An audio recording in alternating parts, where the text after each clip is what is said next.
Good afternoon, everyone. So today we will tackle all about basketball. So, history of basketball.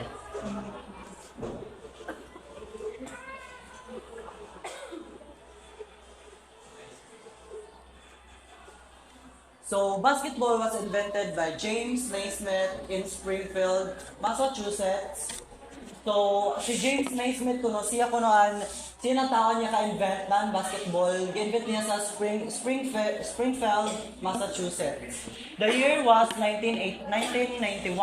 So, ang basketball kuno is i-invent siya ng 1991. And the story goes, Naismith was asked to come up with an indoor game that offered fewer injuries than classic American gridiron football. So, si Naismith kuno is itarapon siya ng tas o as siya na maghinang siya ng indoor game na gamay na kunoan sa masamad bitaw yung fewer injuries.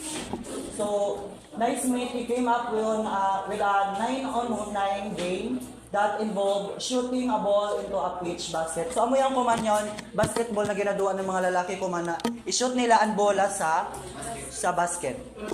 This is basketball equipment. The only essential equipment in a basketball game is the ball and the court. A flat rectangular surface with baskets and at opposite ends. So, kakita na niyo dun sa court amoy dun flat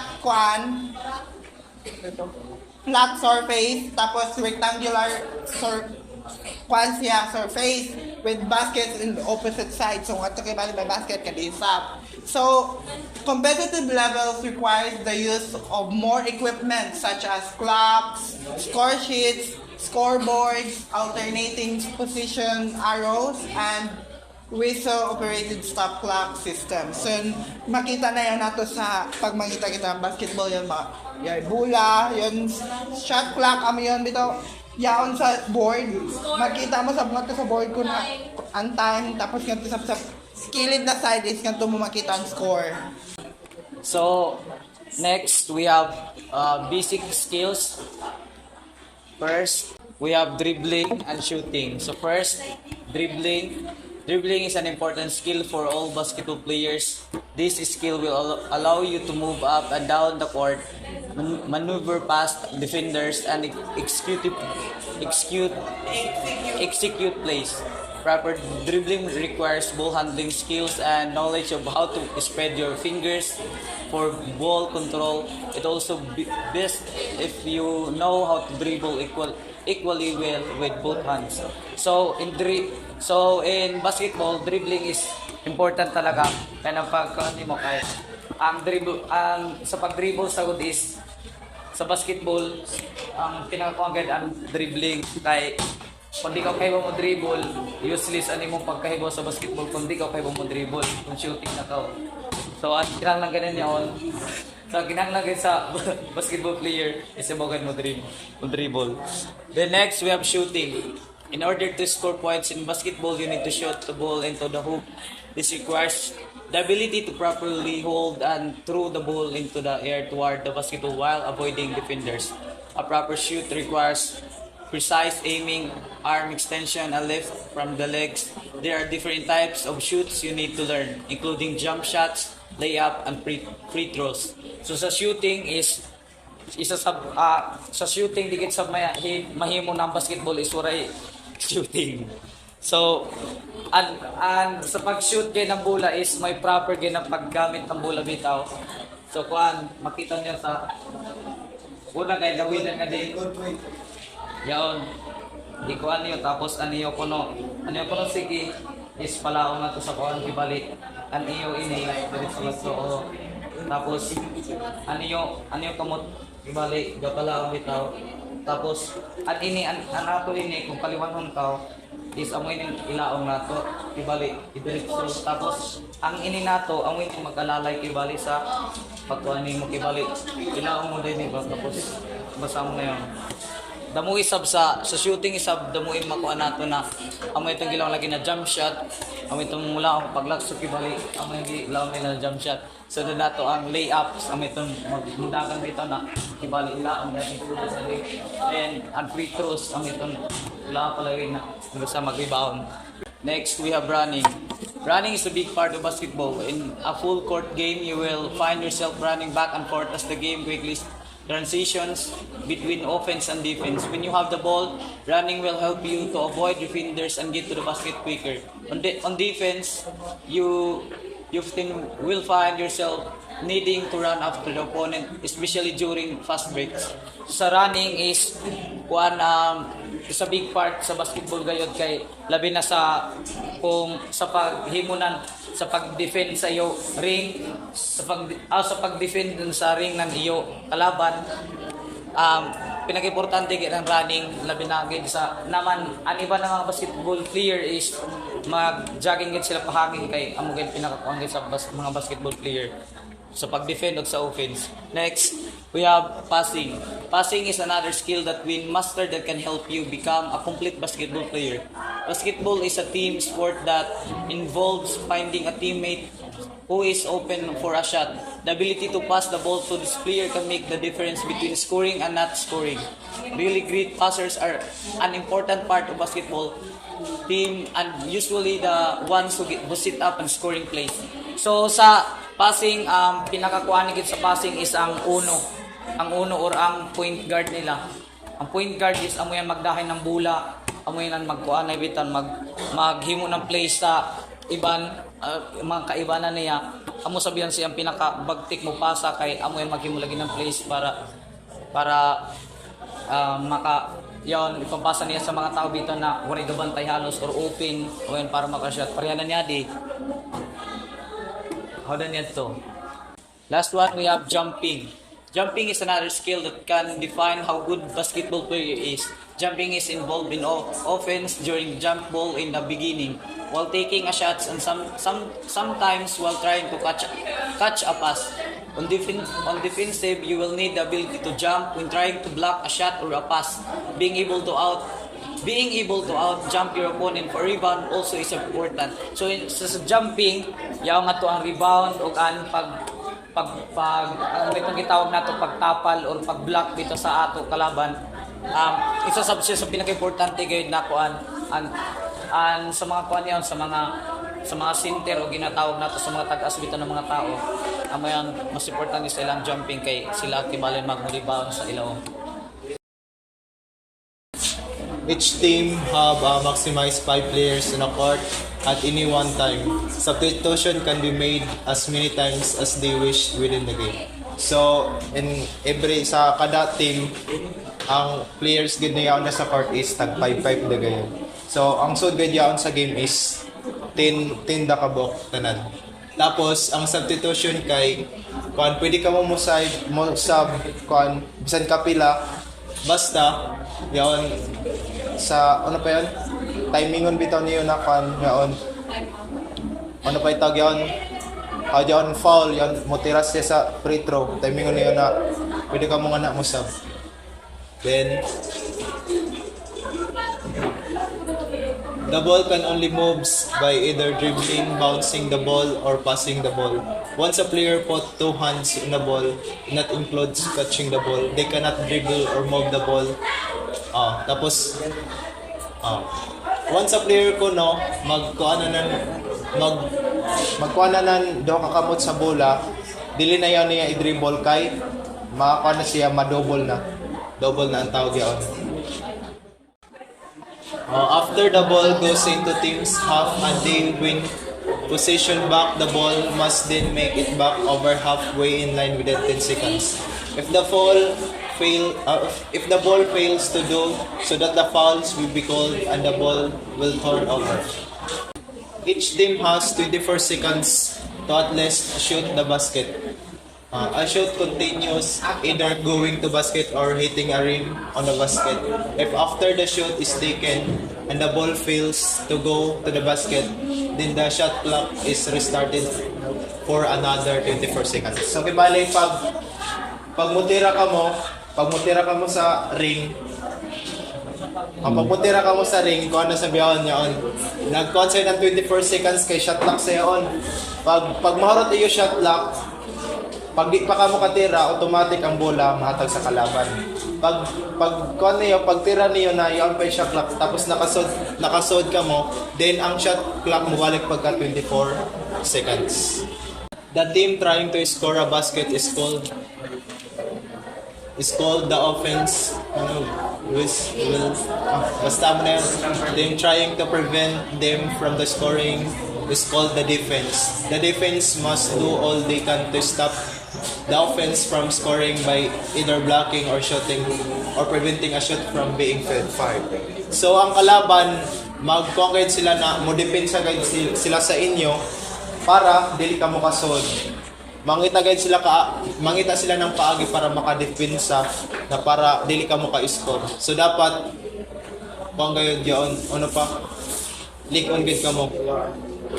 After each successful basket, the ball is then turned over to the opposition. Ano yan?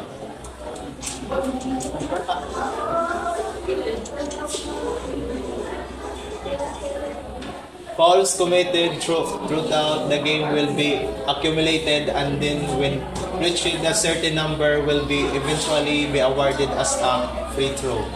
So pag ma-foul ka mo, tapos kibali mo tira ka mo, tapos foul ka mo, min drive, tapos na-foul ka mo, may iyo yan free throw na makuha.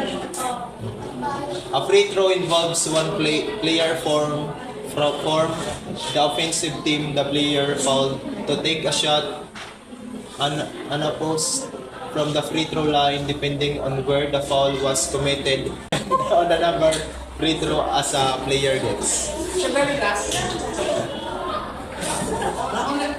Kung yun sa free throw, sino yung pwede makashot sa free throw? Anyang foul on? Ang na-foul, sugsap ang naka-foul.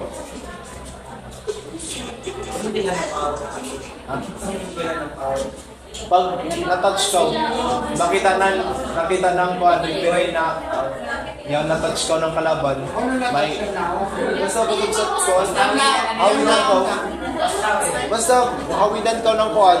Yung pero yung pugong na. Yan pa, yan kuya. Kuya, yan yung limang hawli mo. Yan kibali, mo drive ang kuwan, kalaban, tapos sundan mo siya, makuha niyo ang kamot, mo biti, makuha ng kuwan na referee, makuha ka na foul.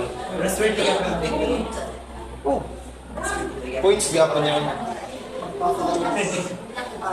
Violation isa in basketball including traveling, taking more the one step without bouncing the ball. Ang traveling ang may kibali pag dili ka makadribble tapos ginaganin mong bola, ang tawag yan traveling.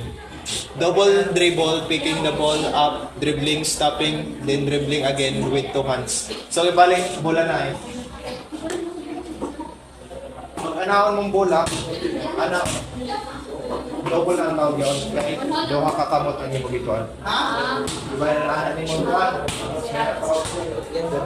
So, unong better yung dapat? Isa dapat. Tapos Pwede siya makabalin. Pwede. Oh.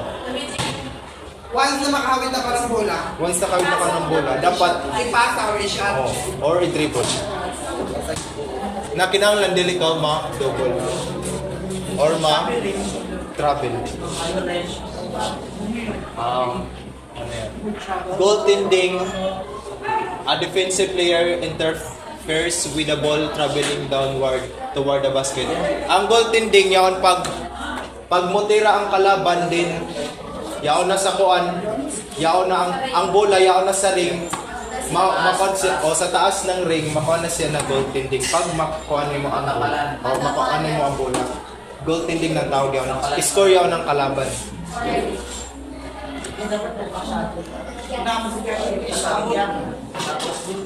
Once the ball passes the halfway line, the offensive team cannot beat the ball back over the halfway line. So the next one is officiating officials. So the number one is referees. So referees are the main official of the game. They are the ones who are actually responsible for enforcing rules and regulations and calling fouls and violations. The number of referees officiating a game depends on level play. So, depende kung ilan ang referee, pwedeng dalawa, pwedeng upat sila. Upat. Bale, itong isa, upat, bale is, itong dalawa, bakit ba ito? Kasi, alam niyo naman ang minute ng laro kay 12 minutes tapos 1, 2, 3, 4 na quarters pa. Siyempre, bago ng referee kakatakbo. Pwede isa lang pwede. Hindi, dalawa sila. Dalawa. Ang minimum dalawa.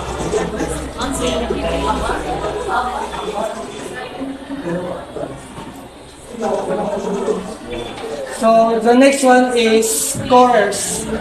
Scorer playing supportive role in game of basketball. There can be 1 or 2 scorers in the game depending on rules of the league, and their job is to write down stats relevant to the game. So, scores is, nakita nyo naman ito sa mga liga, di ba? Yung mga magsuwat ng mga scores, keep sila ang mga score ng mga player ng basketball. Yun lang. So, the next one is timers. Timer is assessed referee in recording time. Generally, 2 timers are appointed by the league. One is official timer, who operates the game clock, and the other is shot clock operation, who operates 24-second clock. So the timer is, ito ang atin naman ng mga time, bali ito sa liga.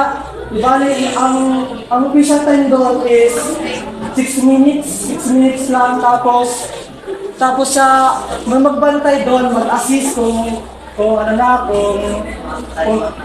timeout na or tapos ng oras. Tapos sa shot clock, sa 34 shot clock, may magbantay din dyan kung tapos ang shot clock or mag-reset ang shot clock para ma-puslit nila o reset yung clock. Next, we have terminologies. These are the terminologies. We have alternating position role. The position arrow changes direction after change held ball situation, alternating which team gets position of the ball. So yun, may ginatawag na itong arrow. Sinong makakuha na ito sa basketball, kada liga bit may mga arrow. So kung ang bola pinakauna kibali ng pagsugod pa ng duwa, bola nan nga di sa pikas. So ang arrow is nga dito sa gayon sa itong yakakuan ng bola. So sa next na subden niya kibali na makalong na kibali situation na ginatawag nila na nga din nasab na bola, mo change sa sabdan arrow yon kay nga din nasab na bola. Next we have assist, a pass that immediately precedes and set up a score basket. So ang ginatawag nato na assist is yon mga panbitaw, once na yung isa ka kibali ako gawin na ng bola, tapos ipasa ko kan si Jules ato sa ilawom sa court bitaw sa ring, ipasa ko si ilawom tapos itira niya gikas sa ako, diba? Tapos ipasa ko sa iya siya ka shot. So ginatawag ito na assist, kibali sa ako ito malawang na assist kay akong gapasa sa iya. So next we have backboard, the rectangular fan-shaped board behind the basket. So backboard ang itong gilawang na square lagi sa ring. May itong ginatawag nila. Ito ang makabanda-bandaan ng bola para mo shot bitaw. Then we have backcourt, the half of the court that is opposite a team's offensive basket. The court at team is attempting to defend. May itong gilawang nila na ito kuan lagi kada kibali ang backcourt ito sa kalaban o sa iyo kibali sa iyo o sa kalaban. Then ball handler. So the player with the ball, usually the point guard, as the start of a play. So sa pinakauna padaan, kung sa amo padaan, ako ang ginatawag nila na maghawid din ng bulak, ako maghimuhay ng play. Tapos ako magkuhan sa ila kung unoy kung itong pasa gusto para maka-score. So next we have ball side, the half of the court from the middle to sideline where the ball is currently located may also be referred as the strong side. Itong gilang nila na ball side is itong sa kilid bitonan, itong court, itong ibali ring ini. ring init tapos ato ya katubang sa kuan so nga di ang ito yung tao nila na both side tapos ring ito sa bitaw. Then next we have bank shot, a shot where the ball is first bounced or banked of the backboard at such a angle that it then drops into the basket. Ang bank shot is iton ibali gatira ni mo kaiban tapos wala mi sub bitaw then wala mi sub tapos may banda na sa ring tapos ani mo kaiban isab na niya sa ilong ibalik niya ang itong ginatawag na bank shot. Ang baseline, the boundary line behind each basket, also called the end line. So ang baseline is ang itong ginatawag nila na ring init tapos ibali yan siya sa likod ng ring ang itong pasahanan dito itong gawasanan sa gawas na yon. Then ang basket attached to the backboard, it consists of a metal rim 18 mm diameter suspended thin from the floor from each 15 to 18 coordinate hangs and through which points are scored, also used to refer to a successful field goal. So next we have the beat defender. When an offensive player with or without the ball is able to get past an opponent who is guarding him. Next we have bench points. The number of points scored during a game from players that began the game on the bench. All points scored by non-starters. So bench points is itong mga bangko na bitang kinatawag na bangko. Tapos kibali gasugod ng duwa tapos pasudlon sila then pasudlon sila tapos maka-score sila din amo yung tinatawag sila na bench points kibaligikan sa dili mga first five ginatawag nila dili first five. Then block shot, the successful deflection of shot by touching part of the ball on its way to the basket, thereby preventing a field goal. So block shot is sabay lang nilang tapatan. So sa kada lusot na nimo kalaban is ma-block nimo yung ginatawag na block shot. Ang blocking, the use of defender's body position to illegally prevent an opponent advance the opposite of charging. So ang blocking is kung may itong ginatawag nila pag kuwang ni ang yaon out ka Jules, ibalik ka dagpo bitan mga lawas is mudan mahulaong dito sa lagay para umudanan para umudanan dili bitaw nila kuwan kung nakatiyan sa mga rebound ilang mga para di kalakso. Then next we have bonus free throw. Kung ang bonus free throw ginatawag yan sa kibali ito bitaw foul counted o itong counted na kibali mutira siya tapos siya foul siya tapos siya shot ang bola may itong bonus free throw. Then ang bounce pass, a pass that strikes the floor before it reaches the receiver. So ang itong itawag nila na pagikan kibali sa ako tapos dilo ko ilang pa Diyos idiritso anak ko na kibali pagkapasa kay gikan sa floor tapos ipasa saya amo itong itawag na bounce pass. Then boxing out, a player attempt to position his body between his opponent and the basket to get rebounds to prevent the opponents from doing so, also referred to as a blocking out. So may itong itawag na kung si Jules yaon nga di kung kalaban ko si Jules tapos ring ini siya tapos ibalik bitiran niya kay Ivan tapos yari kami sa loob tapos ako si Baksan si Jules para di kalapso si Jules para di ka kuha ng bulak yung tawag nila na boxing out. Carrying the ball, also called palming, a violation committed by a dribbler that involves placing dribbling hand under the ball and momentarily holding or carrying it while dribbling. So ginatawag na dribbling sa pag-dribble nimo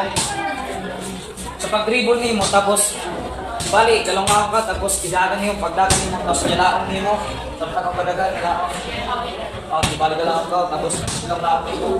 Kapag yung tawag na clearing, magkindahan mo ba?